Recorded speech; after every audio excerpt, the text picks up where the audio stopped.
Sadness and outrage tonight after another school shooting in America. Good afternoon, this is News 2, and we're following a breaking story today, a shooting at a high school in Littleton, Colorado. There's word potentially multiple children have been killed. This happened at the Robb Elementary School in the Uvalde Consolidated Independent School District. 2012 Colorado movie theater massacre. 7 bodies were discovered in Oklahoma. 2 mosques in Christchurch were targeted, the country's worst mass shooting ever.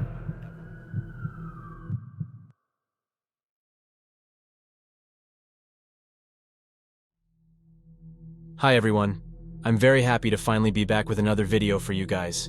Happy New Year everyone. I hope you all had a wonderful holiday season and a great 2023. Thank you to all of you who have been understanding with my recent absence. I truly appreciate the support. Today's case is on the shorter side, but nevertheless, I hope you enjoy it. Brenda Spencer was born on April 3, 1962 in San Diego, California, to her parents Dot Spencer and Wallace Spencer. At a young age, Brenda was described by her mother as very active and always happy, a good and well-behaved child who never had any problems in school. Her parents would ultimately end up divorcing in 1972, and the two went their separate ways. However, Brenda stayed with her father who, according to her, would drunkenly beat and sexually abuse her for years. These claims have never been confirmed, and her father states that none of these accusations are true. Anyway, Brenda and her father moved into a house located directly across the street from Grover Cleveland Elementary. From an earlier age, Brenda quickly became interested in firearms, violent war movies, and was said to not have many friends. Her father was also into firearms and had a small collection of his own, and was said to have trained and taken Brenda up to the mountains to shoot. It was also rumored that Brenda was such a good shot that she competed and won marksmanship medals. According to some witnesses, Brenda would openly express her disliking of law enforcement, and on at least one occasion, she talked about shooting cops, blowing up a school, and mugging people. Brenda would also take any chance she could get to bring guns into a conversation. Brenda attended Patrick Henry High School, where she was described by her peers as a very weird girl. She'd shoot birds in cans. She had this long, straggly red hair. She was really scrawny, pretty crummy looking. She's a real little girl, real thin. She got in trouble a lot for being truant and not doing her work. She was different, that's for sure, but she never really bothered anyone. Another student states, "You'd always see her walking around by herself at school. I don't think she had any friends, but it wasn't like she was real sad or anything. You'd see her smiling and laughing sometimes. She just had this thing about guns." At school, Brenda regularly missed days and would fall asleep in her classes, to the point that the teachers would continue to check on her to make sure she was awake. It was pretty clear that Brenda had no interest in school, and eventually, in 1978, after missing too many days, she was referred to a facility for troubled kids. The facility evaluated Brenda and determined that she was showing signs of being suicidal. Later on in court, Brenda stated, "A month prior to my crime, I was taken to a psychiatrist, and his recommendation was that I be hospitalized because I was a danger to myself and possibly others. I was suicidally depressed and had numerous suicide attempts prior to my crimes, all failures." The facility contacted her father Wallace and told him about their discoveries, but Wallace seemed to brush them off, like the facility didn't know what they were talking about. Throughout Brenda's childhood, she was arrested multiple times for burglary, and she was well known around the neighborhood for her use of illegal drugs. It was also rumored that Brenda would hunt birds in the neighborhood with a BB gun. I also found an article that says she tortured cats and dogs, and that she would even set their tails on fire. I'm not sure if that's true or not, but I thought I would add that in. Anyway, in 1978, Brenda took her BB gun and shot windows out of Grover Cleveland Elementary School, and was subsequently arrested shortly after and was put on probation.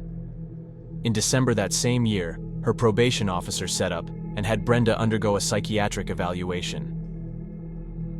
The results were enough to make him recommend having Brenda admitted into a mental hospital to seek treatment for her depression and suicidal tendencies. However, her father Wallace, for some odd reason, refused to give his consent, and Brenda was never treated. During this time, Brenda had asked her father for a new radio for Christmas, but what she would end up receiving from him would prove to be a fatal mistake. A few weeks pass and it's now Christmas Day of 1978. Brenda is expecting a radio, but her father, instead, having been told his daughter is suicidal and depressed, gifts his daughter with a Ruger 10-22 .22 caliber rifle that was equipped with a hunting scope along with 500 rounds of ammunition for it. Though the caliber isn't as powerful as others, it's still very deadly. But still, with all the circumstances, her father still thought it would be a good idea. Brenda herself states, "I asked for a radio and he bought me a gun." And when she was asked why he would do something like that, she responded, "I felt like he wanted me to kill myself." January 1979. Brenda spoke to a classmate and shared her desire to commit an act of violence so bad that she would end up on the news, apparently seeking infamy. Back then, threats like these were not treated the same way as today, because school shootings were not anywhere near as common. Anyway, let's jump to the morning of January 29th, 1979. It's Monday, and Brenda states she had been drinking that morning and taking drugs, despite her toxicology screening coming back clean. Around 7 a.m., she asked her father if she could stay home because she wasn't feeling well. He said yes, and left for work. Little is known what actually occurred inside the house before the shooting, but we can only assume Brenda was getting her weapons and ammo ready. 8:30 a.m. It was a chilly morning, but just across the street, kids were ready to start another school day, lining up outside the building, waiting patiently for the principal to come unlock the doors and let them all inside. Brenda, with her rifle in hand, took a position near a window of her home and observed the kids. Before we go into detail on what's about to occur, I want to know what you believe is the truth. Brenda claimed to have seen hallucinations of armed commando-type men approaching her home, and states that was what she thought she was shooting at. Yet in court, she speaks about purposely targeting the school to get the quick police response so she can ultimately suicide by cop. When Brenda was asked why she committed this crime, she responded, "Because I wanted to die. I was trying to commit suicide." And another statement she made was that she didn't remember anything from the previous Friday, January 26th, all the way up to Wednesday, January 31st, strangely allowing her to forget the entire event. Let me know what you think the truth is. Anyway, let's get back to the shooting. Before Principal Burton Ragg could let the children inside, he heard the sound of gunshots ringing off outside. Brenda had taken aim at the children outside and was shooting to kill. As kids began to be struck with bullets, witnesses state that Principal Burton Ragg came running out of the building to help the kids who were shot. In the middle of his heroic action, Burton Ragg was struck by Brenda in the chest and ultimately bled to death outside on the concrete. Burton Ragg's son Steve had this to say in his impact statement. "My father was a good man and an important person in the community.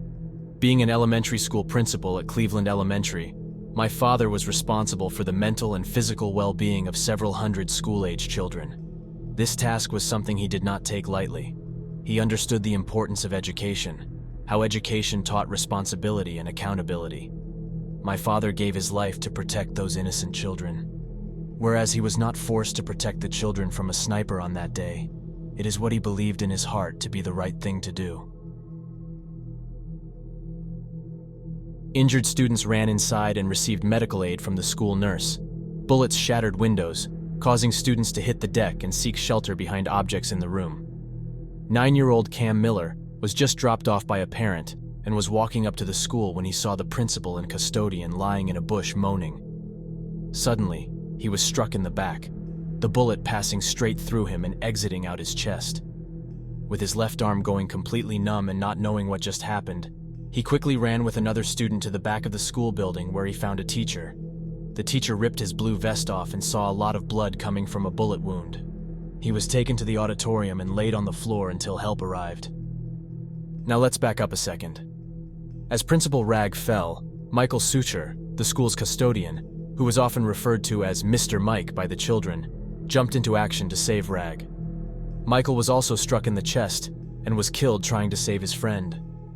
Michael's brother and sister-in-law wrote in their impact statements, "Michael was a good son. He visited his mother often. She passed away December 18th, 1979. He visited us very often too. He was a joy to have around. He liked to cook out, and we never did. So when he came, he would cook for us, and we would go antiquing and visiting relatives, and go to the children's home games. He was fun. Brenda took that away from us forever. We do not wish for her to have parole. The principal and custodian both put their lives on the line and died heroically saving their students. As far as I can tell, the first police officers that arrived on the scene were Officer Samuel Cater, Officer Sharon Amos, and Officer Robert Robb. Officer Amos and Officer Robb rushed into the site of Brenda's rifle and began to render aid to the injured. Amos was under fire as she rendered aid to 2 victims in the parking lot. Robb was doing the same, but as he was in the process of helping 2 other injured students, one of Brenda's bullets found their target. Officer Robert Robb was hit in his bulletproof vest. The round bounced upward and hit him in the neck. Though this round was said to have done some damage, Officer Robb continued to render aid to the children. Amos and Robb were both rewarded for their brave actions. Brenda continued to fire at the 3 officers, who could not move.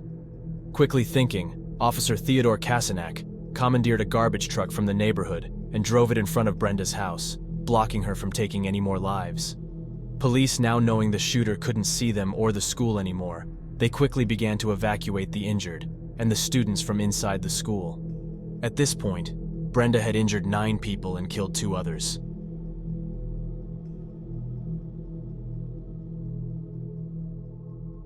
Brenda then backed away from the window and barricaded herself inside as police surrounded her home. As news stations first began to get calls about the shooting, Brenda received a phone call from a reporter from the San Diego Union Tribune. The reporter asked why she was doing the shooting. She responded, "I don't know. I feel like it. I just don't like Mondays. This is the way to cheer up Monday." She was also asked, "Do you realize you've hit 3 or 4 people?" She responded by saying, "Gee, is that all? I saw a lot of feathers flying. I have to go now. I shot a pig, I think, and I want to shoot more. I'm having too much fun." During the standoff, Brenda would speak on the phone to a negotiator. She tells the negotiator that the shooting was a spur-of-the-moment thing, and that she thought it was a lot of fun seeing people being shot. It looked like a herd of cows standing around. It was really easy pickings. It was fun to watch the children that had red and blue ski jackets on, as they made perfect targets. It was like shooting ducks in the pond. Brenda then told the negotiator that she would come out shooting.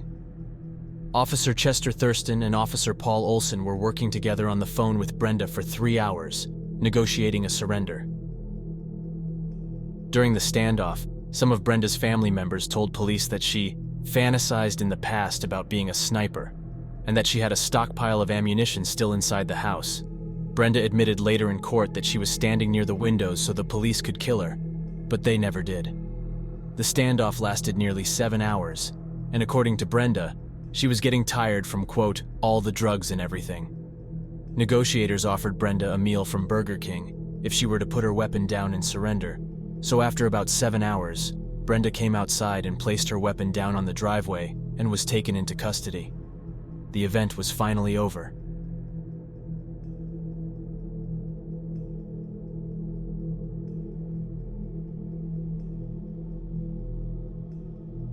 On February 2, 1979, Brenda was charged with 2 counts of murder and 10 other criminal charges in connection with the shooting.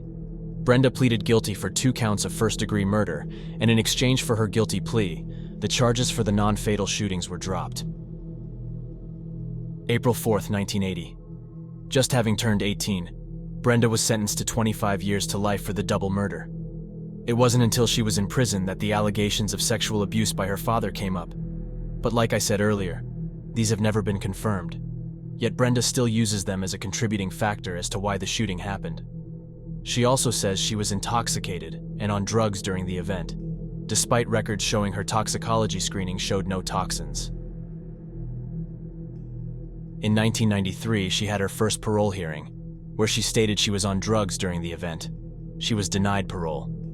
In 2001, Brenda had her second parole hearing, and this is where the abuse allegations started, and it seemed it was a last-minute effort to garner sympathy from the board. The board did not believe Brenda and she was denied parole. Another parole meeting took place in 2005. Brenda was not granted parole then either. To me, it seems she's trying to excuse her actions by any means possible. Though we might not ever know what the truth is, it seems the victims' families feel the same way that I do. Burton Arthur Ragg's son Steve had this to say in his impact statement.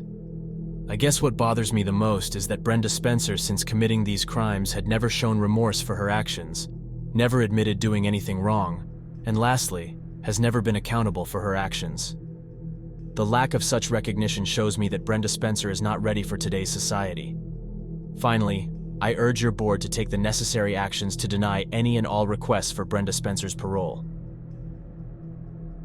Michael Sucher's son Wilfred wrote a statement. Part of it reads, "We were all very shocked and upset on the way to the hospital because no one would tell us Michael's condition. When we arrived, we found him not in the hospital room, but down in the basement, dead." Andrew Suchar, brother of Michael, states, "Michael was a husband, a father, a son, a brother and friend to many. Devotedly served his country for 21 years in the Navy, surviving 2 naval ship sinkings. It is ironic that his life should end so senselessly, but honorably, coming to the aid of his fellow man." In 2009, she was again refused parole. Now for the most recent hearing, on August 18, 2022, Brenda was denied once again and will have to wait another 3 years for her next parole hearing in 2025. Brenda Spencer is currently 61 years old and is housed at the California Institution for Women. Do you think Brenda should be set free? Or do you think she should die in prison? Let me know your thoughts down in the comments. Let's take a moment to remember the victims of this tragic case.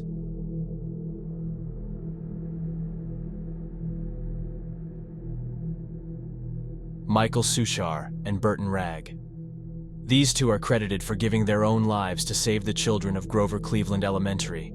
Never let their heroic actions be forgotten. A memorial was set up for the two.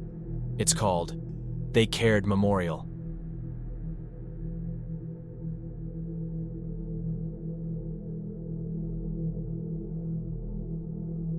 Thank you all for making it this far. I hope you enjoyed this video. Happy New Year and stay safe out there.